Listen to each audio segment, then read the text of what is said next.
É isso aí, gente. O Congresso Brasileiro de Direito no Agronegócio, casa cheia absoluta. E por isso, este segundo episódio que começa agora, só aqui no programa Fala Carlão.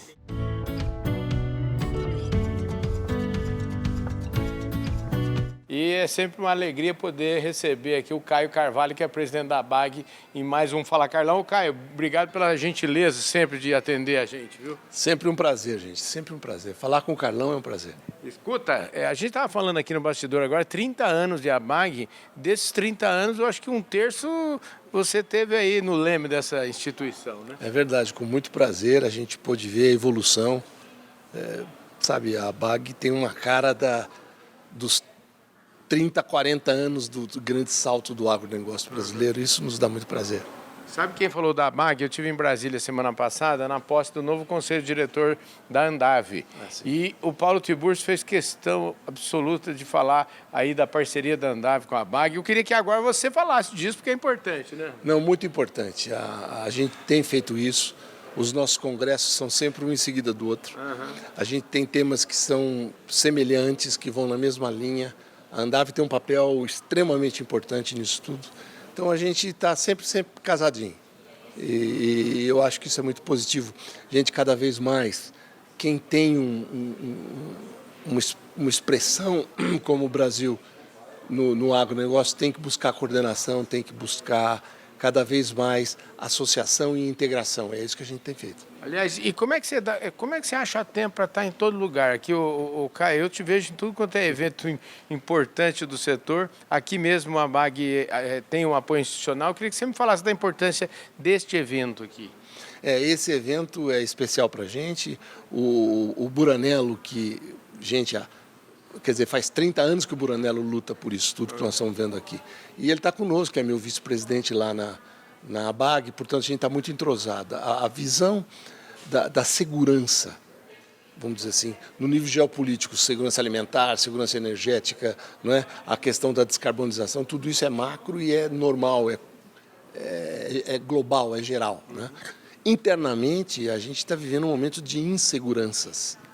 E a segurança é fundamental. Por isso, tudo um congresso como esse, que está buscando trazer segurança ao agro, não apenas do ponto de vista legal, mas também, vamos dizer assim, trazendo dinâmica para a questão do seu financiamento, é fundamental. Então, o motivo da gente estar aqui em outros lugares. A gente teve essa semana lá também em Brasília, e, aliás, estive 2 vezes com o Pedro Lupião essa semana, e eu queria que você avaliasse o trabalho que tem sido feito. As instituições brasileiras, a gente tem as instituições tocando aí, como é que é esse papel do Congresso em especial, na sua ótica? Essencial, eu tenho muito orgulho de participar das discussões, de estar no IPA. A gente tem gente do padrão do Nilson Leitão, no IPA, do Pedro Lupion, tá aí um grande brasileiro, jovem, com potencial, que a gente quer apoiar no que for, um grande potencial, um grande cara. Uma escola extraordinária de Tereza Cristina, de Marcos Montes, que a ABAG abraça cada vez mais, a cada um deles. Arnaldo Jardim dando um show no Congresso. Sim. É um outro cara fundamental. Então, a gente tem no Legislativo, de fato, hoje, um apoio extraordinário, uma segurança extraordinária. Agora, nós temos 3 poderes, né? Como é que...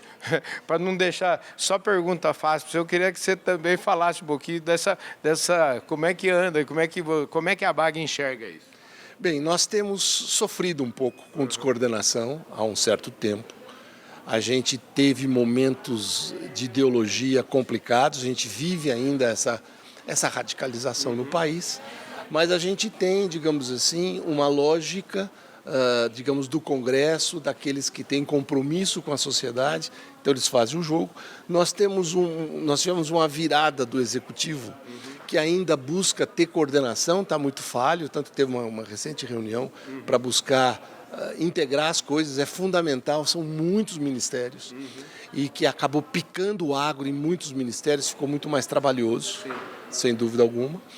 E o Supremo, de alguma forma, às vezes, se contrapondo a uma posição do Legislativo, trazendo, digamos, umas áreas de conflito. muito mais casado com o executivo do que com o legislativo, então os poderes têm que ser ajustados do ponto de vista de equilíbrio de forças, mas eu acho que isso tudo amadurece. Mas a gente está passando, digamos, em 2024, talvez por um ano fundamental para que a gente tenha perspectiva. Aliás, falando com o Pedro, né? O Pedro me coloca muito bem é o seguinte, Carlão, a gente tem uma realidade para trabalhar esse ano. Um ano super difícil, um ano de queda de preço de commodities, queda de produção por El Niño, etc, etc. E é preciso não deixar a política atrapalhar a realidade, né? Isso é fundamental. O bom de um cara como o Pedro é que ele tem base, ele tem origem no agro, ele é do agro, ele está lá, ele está vivendo, ele vive, a sua base é essa, né? Assim como os outros que o acompanham nisso. O que ele comenta, o que você diz e que me parece essencial, é que o mundo do Brasil de protagonismo é do agro. Então, se um dos poderes procura rotular o agro de algum modo, de uma forma negativa, é óbvio que a reação de outros poderes vem à altura e se cria, obviamente, constrangimentos. A gente tem uma expectativa que em 2024 a gente está vivendo um momento, digamos assim, de inflexão de preços, mas faz parte da volatilidade do agronegócio. Então, se você olhar os preços médios, nós não estamos abaixo dos preços médios históricos, né?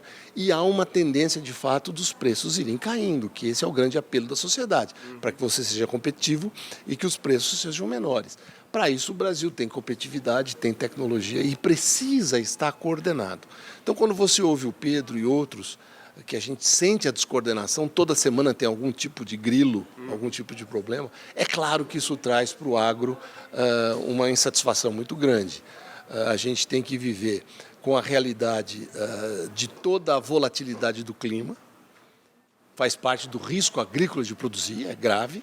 Nós não temos instrumentos fundamentais como o seguro rural do tamanho que precisaria ser, e a gente às vezes fica perdendo tempo com discussões de menor importância, porque tem um cunho ideológico que atrapalha. Isso tudo é parte dessa salada que em 2024 a gente vai tentar arrumar. Pois é, deixa para fechar aqui é o seguinte, agora a gente vai aproveitar nossas experiências de COP, e foram duas, e temos aí já no horizonte mais duas, agora no Azerbaijão em novembro e depois aqui mesmo no Brasil.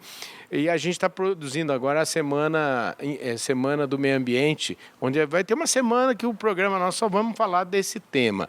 Como é que a BAG enxerga esse tema? Como é que isso está na agenda da BAG, o tema da sustentabilidade, meio ambiente e afins? É prioridade número 1. Né? Quando a gente fala do agro competitivo é algo produtivo e sustentável. Né? Então é a agenda número 1. A nossa preocupação, a gente tem participado das COPs. Na última a gente conseguiu uma coordenação muito melhor, muito mais ativa, uma participação planejada, público-privada, foi melhor, você deve ter sentido isso, melhor do que a anterior. A gente espera que as próximas também sejam assim. Eu me preocupo muito com a COP que será no Brasil. No Brasil, a COP tem que ser uma COP dos grandes objetivos, não é uma COP de floresta. É uma COP, digamos, da sustentabilidade do país, que inclui a questão florestal. Então, a gente tem que ficar de olho, planejar isso com detalhe, vai ser muito importante. A importância de a gente pautar exatamente aquilo que nós vamos discutir lá. De forma coordenada, poder realmente mostrar o que é o Brasil. O Brasil é muito mais do que, eventualmente, um europeu queira ouvir.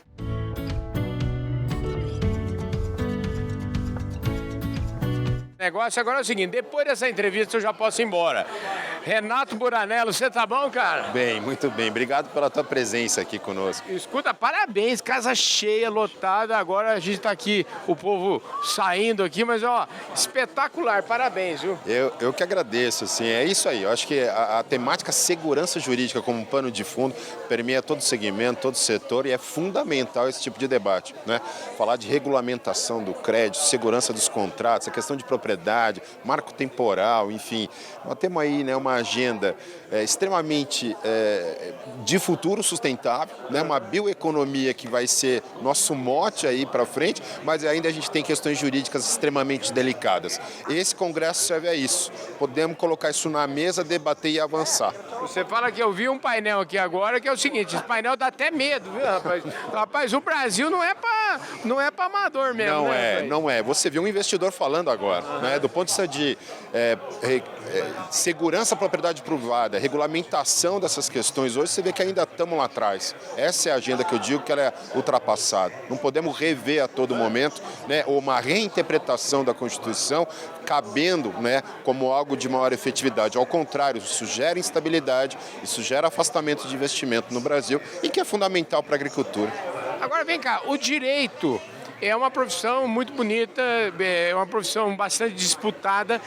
E agora quando a gente fala de direito no agronegócio, a gente tá fartando gente? Como é que tá? Como é que tá isso aí? Não, sua pergunta é boa. Eu te confesso que eu comecei um pouquinho mais cedo essa história. Por quê? Porque eu achava que, de fato, o tratamento de forma específica dessas questões não era bem colocado, não era bem dado, não era bem pautado, né?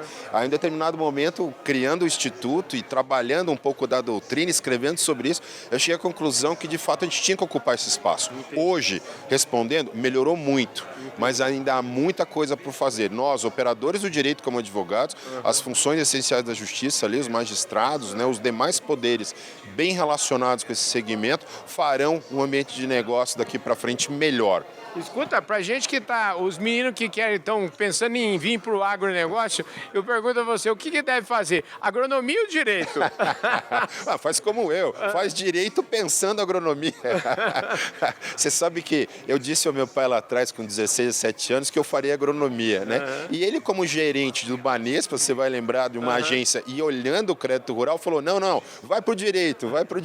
Minha vida trouxe de volta, já te contei isso uma vez, juntando depois as duas funções, né? O que eu acho legal é especialidade. A gente vai num médico hoje que é o maior especialista daquele segmento. Nós precisamos ter esse segmento bastante especializado no direito ao agronegócio. Isso começou há pouco tempo, pode ir muito mais longe. Escuta aí, que futuro que você desenha as atividades do Instituto, enfim, me conta um pouquinho aí, olhando um pouco no para-brisa.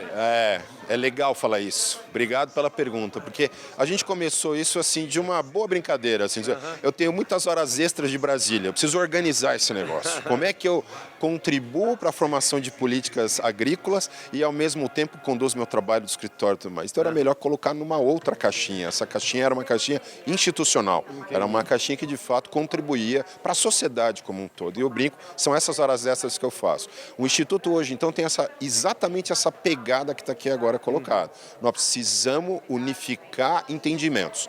Nós precisamos juntar os poderes de novo. Nós precisamos que o Poder Judiciário, Executivo e Legislativo se falem mais. Em torno do quê? Do que o agronegócio. O que é essa atividade tão complexa que gera grande riqueza ao país, que tem para nós, dentro da bioeconomia, que será até tema de um painel, um futuro extremamente promissor. Nós vamos olhar a régua velha e ultrapassada ou olhar esse futuro tão próximo e sustentável como esse? Cabe ao Instituto contribuir para isso. Agora, já que você me deu a oportunidade, você falou aí de poder, dos poderes não se conversam, você está feliz com o Brasil hoje? Como é que Brasil que nós estamos vivendo aí? Eu queria te ouvir um pouco, já ouvi outras pessoas aí sobre legislativo, judiciário e executivo. Essa briga não é uma briga fácil, não. Não é. Não tem pergunta fácil aqui também. Não, eu não estou feliz com a questão institucional Brasil hoje, tá? Acho que o cenário que está sendo colocado são cenários de extremismos, de ponto a ponto. Sim. Isso, a gente não ganha com isso, né? A sociedade precisa de diálogo, a sociedade precisa de pontos, né? Até eu brinco muito, o Instituto tenta fazer essas pontes, né? Eu não tenho cor, eu não tenho lado, eu não tenho... Sim. O que eu preciso eu quero melhorar o ambiente de negócio no país, quero geração de riqueza, quero que a sociedade como todo ganhe com isso. Tem uma função social aqui colocada. O problema é que algumas questões ideológicas ou extremismos têm levado isso a um contexto de escanteio. A gente está colocando, de fato, algo lateral e deixando de olhar um troco principal de desenvolvimento econômico e riqueza para todo mundo. O ministro Maílson falou aqui no começo, né? A gente tem uma tarefa, a julgar pela tarefa que ele nos deu, é uma tarefa bem árdua, né? Para, vamos dizer assim, sair de uma sociedade que, na verdade, a gente tem 1, 2% de dinheiro que o governo arrecada para investimento. investimento é um negócio difícil, né? Super, né? Você tem pouco investimento, o Brasil não tem a cultura de poupança também pública, então nós realmente precisamos mudar esse contexto. Se quiser crescer e gerar riqueza para depois distribuir melhor, precisamos realmente mudar essa matriz econômica. Precisamos mexer nisso, precisamos de fato que os poderes voltem a ter uma maior equilíbrio e harmonia. Isso é fundamental para que a gente volte a um ambiente de fato de crescimento e de olhar para o futuro.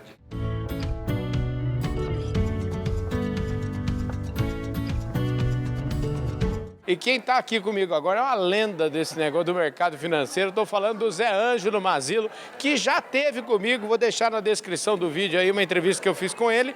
Esse homem tem mais de 30 anos de serviço público e agora parece que ele tomou uma direção nova na vida dele. Tá bom, Zé Ângelo? E aí, Carlão, tudo ótimo, graças a Deus, novas perspectivas, novos projetos, mas sempre com foco no agro, de melhorar as finanças do agro, levar recursos para que ele cada vez mais bombe e traga riqueza para o nosso país. Olha, já que eu te apresentei assim, vamos fazer um resumo aqui do que foi esses 30 anos de serviço público. Conta aí para mim rapidinho aqui. Não, eu vou falar do agro, né? Eu, quando fui para o MAPA em 2019, fevereiro, já sabia o que eu tinha que fazer.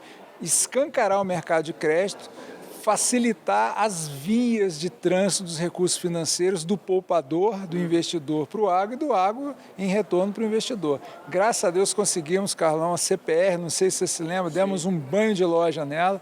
Ela, em agosto de 2020, o saldo dela em registrados era de 17 bilhões, já está em 310 bilhões, 3 anos e meio depois. Eu acho que foi um trabalho muito bem sucedido, né? E isso aí levou mais dinheiro para o agro, que é o que a gente quer. No final do dia é isso que conta, né? É isso que conta, isso vai impactar o preço do tomate. Pois é. Ô Zé Ângelo, vem cá, você está num desafio novo aí, como é que é o seu desafio? E me fala um pouquinho, você trabalhou no Banco Central também, né? Eu sou concursado do Banco Central, entrei em maio de 93. Esse ano, se eu tivesse no Banco Central, se fariam 31 anos de Banco Central, mas depois de 30 anos de serviço público, eu acho que precisava mudar de área, sabe? Sair da zona de conforto, e aí entrei em acordo com a CNA e estou prestando serviço para eles. Muito feliz, vou levar toda essa política agrícola que eu trabalhei no MAPA e no Banco Central. No Banco Central fui chefe do departamento que cuida de crédito rural e Proagro. Vou levar toda essa minha experiência, bagagem, para continuar a mesma agenda, agora trabalhando para e passo com o produtor rural. Deixa eu te perguntar a sua opinião. Eu vejo hoje em dia em alguns ambientes que eu circulo uma grande preocupação aí com um negócio chamado RJ, Recuperação Judicial. Eu queria saber, por outro lado, há opiniões que também dizem se qualquer empresa tem direito a RJ, o produtor também tem. Qual que é a sua opinião em relação ao que está? Mas lógico que tem direito, é um instituto, ele tem a sua função. A aplicação disso é que tem repercussão econômica. O produtor que pede RJ, o empresário, fez de fato tudo o que ele poderia fazer para honrar seus débitos, ou ele, de alguma forma, tem patrimônio que poderia estar honrando o débito e não está, porque ele quer proteger e pedir uma RJ, que aí prejudica credor. Entende? Então, são dois tipos de RJ. Aquela RJ que é legítima, é o último recurso que o produtor tem antes de pedir a falência, e aquela que, às vezes, tem o condão, na minha opinião, subjetivo de procrastinar o pagamento de dívidas. Essa aí realmente é muito danosa, essa decretação de RJ é muito danosa para o mercado de crédito, né? Agora, entra crise, sai crise, eu já vi muitas crises. Você também já deve ter visto. O agronegócio é maior do que todas elas. Não, isso não é crise não, isso é uma turbulência. Crise mesmo é no setor imobiliário. Se você se lembra, em 2008, o setor imobiliário botou as finanças do mundo praticamente a pique. E isso é uma crise. E nem por isso o investidor deixou de investir no setor imobiliário, em imóveis. As inovações continuaram, as startups continuaram oferecendo novos produtos, a gente continua nas cidades investindo no setor imobiliário. Então, o agronegócio, o que aconteceu é uma turbulência que vai servir de aprendizado nesse casamento que está ocorrendo entre as finanças da cidade e o produtor lá no campo. Isso é um casamento, né? Então, um tem que conhecer o outro, saber a intenção do outro. Vai ter realmente que discutir um pouquinho a relação, e essa turbulência é exatamente para isso, discutir a relação, melhorar a governança e continuarmos dando passos sólidos e firmes para cada vez mais concretizarmos via de investimento que ainda tem muito potencial. Pois é, eu estava conversando aqui, realmente, eu estava falando com o superintendente da CVM e a gente está, na verdade, dando os primeiros passinhos na ponta, a água, bem rasinha ainda, né? Olha, eu não sei não, você olha só o saldo de CPR 310 bilhões, um saldo de CDCA é pouco, é 31 bi. O saldo de CRA é 130 bilhões, o Fiago com 2 anos mais ou menos, 2 anos e pouco, já tem um saldo de 40 bilhões, quer dizer, pode estar meio na canela essa água aí, mas o pessoal está correndo lá para o fundão, viu? Mas tem como é que chama? Um mar aberto aí. Tem um mar aberto e bem seguro, desde que se tenha governança, desde que se tenha expertise e que o produtor conheça as idiosincrasias do investidor, o investidor do produtor, e eles caminhem de mãos dadas. Maravilha, querido, obrigado pela sua gentileza, desejo muito sucesso aí no trabalho da CNA, a gente vai ficar perto de você lá. E eu para você, Carlão, a gente se encontra por aí, se Deus quiser. É isso aí, gente. Olha só, gente, esse Congresso Brasileiro de Direito no Agronegócio é assim, ó, sai uma pirâmide, agora entra uns caboclos, mais prateleira de cima, impossível, que estou no topo da pirâmide. Que isso. Ô, Guilherme, obrigado pela sua gentileza de falar conosco. Nada, aqui. sempre um prazer, Carlão. Guilherme Bastos é coordenador da Fundação Getúlio Vargas, da FGV Agro. Muito trabalho lá, meu querido? Muito trabalho, graças a Deus, o agro não para e a gente também não, Carlão. Pois é, eu te vejo, eu falo, convém arriscar que você também está em todas, viu, Guilherme? Não estou em todas não, mas a gente procura estar onde num evento como esse, um super importante que o Renato tem conduzido de uma forma extraordinária, né? Misturar aqui o direito com a economia, é uma junção maravilhosa e que a gente precisa, né, para entender melhor o nosso funcionamento do nosso agro. Pois é, e diante do que você viu aqui hoje, do que você já assistiu aqui, você está, como é que você fica com medo, você fica animado? O que nós temos? Qual que é a agenda para frente? Eu acho que é uma agenda sempre de desafio. Né? A gente sabe que a gente ainda tem desafios que a gente precisa superar, a gente precisa ainda consolidar alguns temas relevantes. A gente está vendo a questão da insegurança jurídica, na verdade, que está despontando aí. A questão do desenvolvimento, do destravamento do mercado dos capitais é fundamental para a gente pensar na sustentabilidade futura do setor como um todo. Então, assim, eu acho que é instigante porque mostra que a gente tem muito serviço para fazer ainda, né, para a gente poder dar as condições para o nosso setor continuar desenvolvendo. Dá para resumir aqui e dizer que o seu copo está meio cheio. Está meio cheio porque eu sou entusiasta do setor, mas é preocupante com os temas que a gente viu, principalmente nessa sessão aqui da manhã, né? Eu acho que traz alguns sinais de alerta, mas eu acho que é isso. A gente tem aqui uma série de profissionais e a ideia de um evento como esse é exatamente você compartilhar isso e ajudar, né, a resolver esses problemas. Você já foi do governo e o governo tem uma tarefa árdua, como falou o ex-ministro Mailson da Nóbrega. A gente tem um orçamento completamente engessado e a gente... Como é que destrava isso? O que precisa fazer para destravar isso? Eu concordo com o ex-ministro lá. Realmente a questão, e eu, quando estive no governo, uma das coisas que eu vivi na pele foi trava de orçamento, inclusive para negociar plano safra e o plano safra posterior. Mas eu acho que é isso, você não consegue realmente tocar um governo com 2%, né, do que você tem em termos de recursos orçamentários para você poder executar políticas públicas. Então, realmente, assim, não tem jeito. Acho que uma reforma administrativa é um ponto sempre a se considerar, né, você precisa dar uma enxugada nesses gastos e você poder daí dar vazão para as políticas que precisam ser executadas. Esse negócio de reforma administrativa é mais ou menos como na vida privada da gente. A gente vive em constante reforma administrativa, não é isso? Não para, mas exatamente você tem uma administração de conta de casa, né? Então, olha, você está batendo ali no teto, você vai ter que dar uma enxugada para você poder ter mais recursos para você investir, para você retornar para a sociedade. Maravilha. Ô, Guilherme, deixa eu te falar, você continua me devendo aquela prosa longa lá, Aquela viu? prosa longa vai ser lá no FGV Agro, pois é. Vai ser lá na Paulista, estamos lá na Paulista, esquina com a Brigadeiro, pertinho lá do Burburinho. Do Fervo. Maravilha. Tá bom?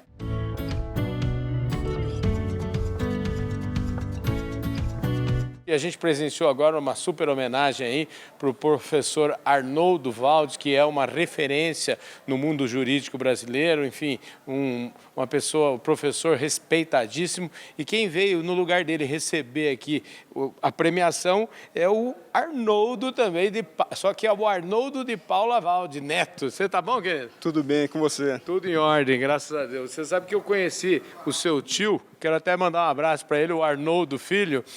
Você leva meu abraço para ele, fala que você teve com o Carlão aqui. Pode deixar, vou mandar o seu abraço.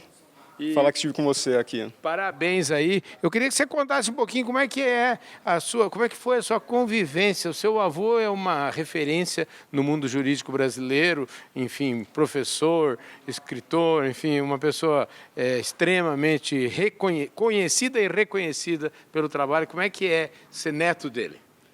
Para mim é um grande orgulho, assim, especialmente em situações como essa que a gente vem e recebe uma homenagem. Ele é um professor realmente que é conhecido nacionalmente, então para mim é um orgulho e eu tento estar com ele sempre que posso, aprender com ele sempre que posso, e eu trabalho junto com ele, então é uma satisfação para mim. Eu imagino que você teve alguma dúvida do que você queria ser, aquela famosa pergunta, o que você vai ser quando crescer? Como é que era no seu? Qual é a resposta que você dava? O pior é que eu tive dúvidas, nem sempre quis ser advogado. Aliás, dos 9 netos do meu avô, eu sou o único que seguiu uma carreira jurídica. Mas acho que por convivência com ele, com meu pai, que também é advogado, eu acabei ingressando nessa carreira jurídica. E vem cá, se você tivesse que pensar assim, você aprendeu muito com seu avô, você também aprendeu muito com seu pai, como é que é esse aprendizado? Isso em algum momento você ficou meio espremido, assim, você falou assim, nossa, essa turma aí, para ser bom igual a eles, eu preciso trabalhar muito. Não, e tem o meu tio ainda, que você mencionou que também é advogado. Eu, honestamente, tento não me comparar com ninguém, porque acho que cada um tem suas qualidades e cada um se destaca em alguma coisa diferente. E nem é pretensão minha me igualar ao meu avô, que é esse professor reconhecido. Mas a gente aprende muito um com o outro, especialmente eu com eles, evidentemente. E assim, um ambiente de trabalho excelente. A gente está aqui no mundo de o agronegócio é muito importante. Seu tio, como eu falei, foi criador de Nelore há muito tempo, a gente conviveu um tempo junto. Como é que é o dia a dia do trabalho de vocês lá no escritório, que você acabou de me dar um cartão aqui, como é que é? Vocês navegam em quais áreas do direito lá?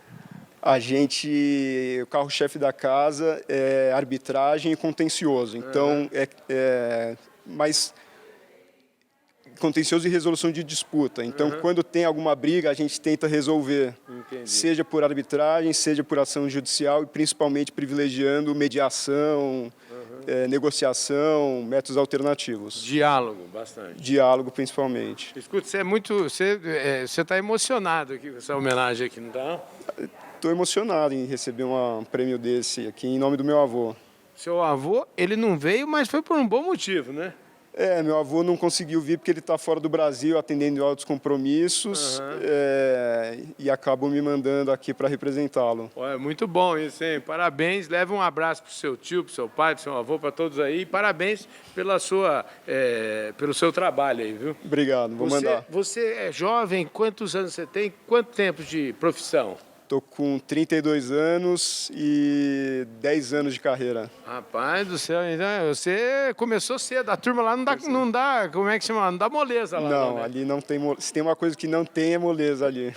Tá joia. Parabéns, Tá? Obrigado. Obrigado, Carlão.